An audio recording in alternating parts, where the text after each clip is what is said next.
Apa mereka cuma bicara kepada 11 murid? Coba saudara baca di situ. Dan saudara-saudara yang lain. Saudara lihat, bahagia ketika lihat Yesus nggak ada. Teringat apa yang Yesus pernah katakan kepada mereka. Aku tidak akan tinggal dalam maut. Hai maut, di mana sengatmu, itu yang dikatakan oleh Paulus. Aku tidak ada di maut. Yesus tidak ada lagi dalam kematian. Dia sudah bangkit. Apa yang membuat murid-murid, apa yang membuat perempuan-perempuan itu berlari-lari? Mereka berlari dan bilang kepada 11 murid, Tuhan bangkit.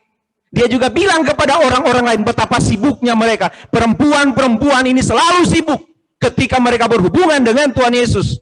Mereka sibuk mengikuti waktu Tuhan sakit, waktu Tuhan dianiaya, sampai dikubur. Mereka sibuk mengikuti itu. Ketika Yesus dikubur, ketika Tuhan Yesus dikubur, mereka sibuk menyiapkan rempah-rempah.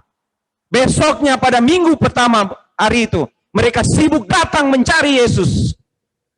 Sesudah itu, mereka sibuk menceritakan kepada orang lain, Yesus sudah bangkit.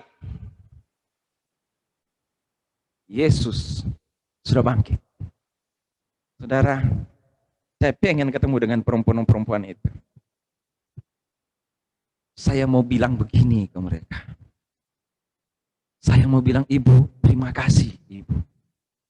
Setiap kali saya mengirim WA, renungan firman yang pendek tiap hari, ibu-ibu yang balas saya selalu bilang, selamat melayani Tuhan, Ibu. Terima kasih untuk semangatmu. Terima kasih, Ibu. Engkau jadi pendorong suamimu. Engkau berdiri di belakang suamimu mungkin. Tapi engkau menjadi pendorong. Sibuk. Saya mau ketemu dengan Maria Magdalena sebenarnya. Kalau bisa ya. Saya mau bilang ke dia, Maria, terima kasih. Luar biasa. Engkau membuat namanya Sony Roland Puntulawokang malu sekali. Karena dia takut sekali bicara tentang kematian Tuhan. Dia takut sekali, saudara. Saya mau bilang ke ibu-ibu itu, kamu luar biasa. Tapi saya nanti akan ketemu dengan mereka di tempat yang abadi. Saya nggak bisa bilang sekarang. Jadi kalau kepada ibu-ibu saya selalu kalau saya sampaikan kepada ibu-ibu, terima kasih untuk kasih ibu kepada Tuhan. Terima kasih. Terima kasih. Ada begitu banyak ibu-ibu. Ada begitu banyak ibu-ibu yang mengasihi Tuhan dengan tulus, sibuk sekali. Ibu-ibu sudah masak, syukur ibu-ibu di BSD ini, hati mereka kuat. Mereka masak, bawa di gereja. Saudara kira saya puji? Enggak. Saya bilang, kenapa sih mesti masak? Kenapa sih mesti bawa makanan? Coba uang buat makanan itu dikasih persembahan. Kan jadi banyak persembahan. Kenapa sih ibu mesti sibuk? Akhirnya kan terlambat latihan. Mau ibadah main musik terlambat. Mau singar terlambat. Ibadah 9:30, datangnya 9:10 lewat 2. Terlambat, dosa itu. Saya bilang itu ke ibu-ibu itu. Terus ibu-ibu bilang begini, Pak, cuma ini yang bisa kami lakukan untuk pelayanan. Saudara tahu hati saya jadi apa? Cuma saya pura-pura bilangin, oh begitu ya. Tapi saya belum pernah dengar bapak-bapak bilang begitu. Maaf bapak-bapak. Belum pernah saya bilang, Pak, Sony, ya cuma ini yang bisa kami lakukan. Ibu-ibu, JJ bilang 2 jempol.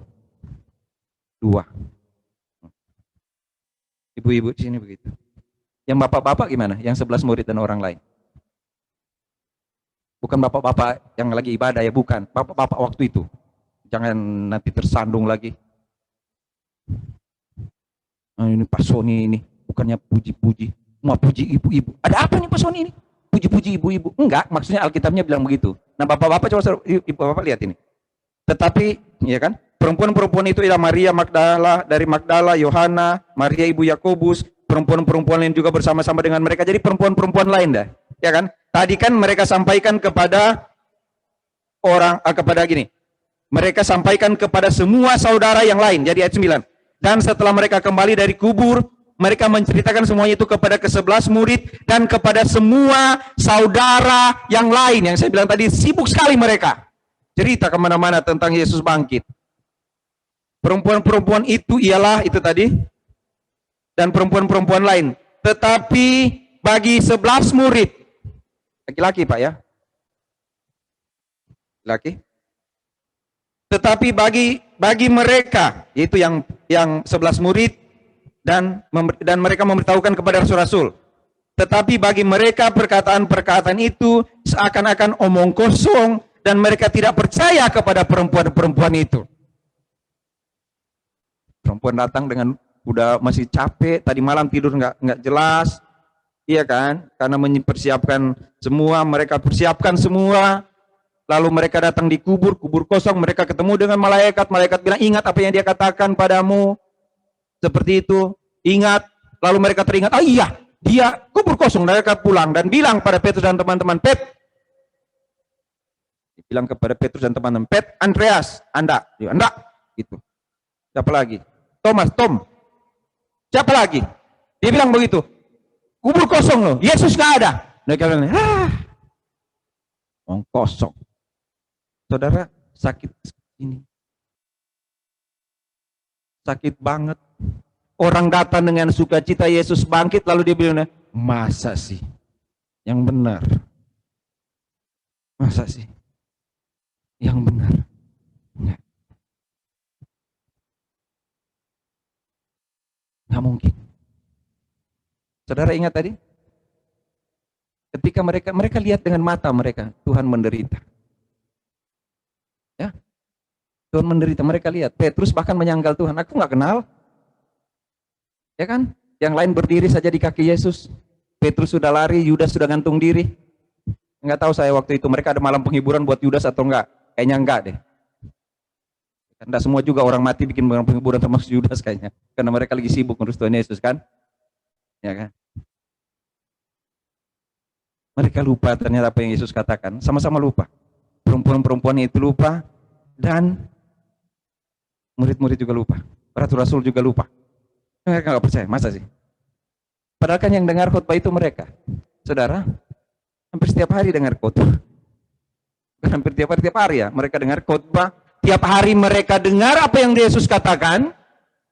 Tapi ketika Yesus bilang satu kali kelak anak manusia akan mati, diserahkan kepada orang-orang berdosa, dan dia akan dibunuh. Tapi pada hari yang ketiga dia bangkit. Lupa mereka, saudara. Masalah membuat lupa apa yang Tuhan katakan. Bahkan kasih kepada Yesus membuat lupa apa yang Yesus katakan. Kasih kepada Yesus loh. Kasih versi mereka loh. Saya sangat mengasihi Tuhan. Saya sedih kepada Tuhan. Saya sedih karena Tuhan menderita. Dia menangis karena Tuhan menderita. Kasih kepada Tuhan loh itu. Tapi lupa apa yang Tuhan katakan. Fokus kemana kasihmu? Petrus, kemana fokus kasihmu?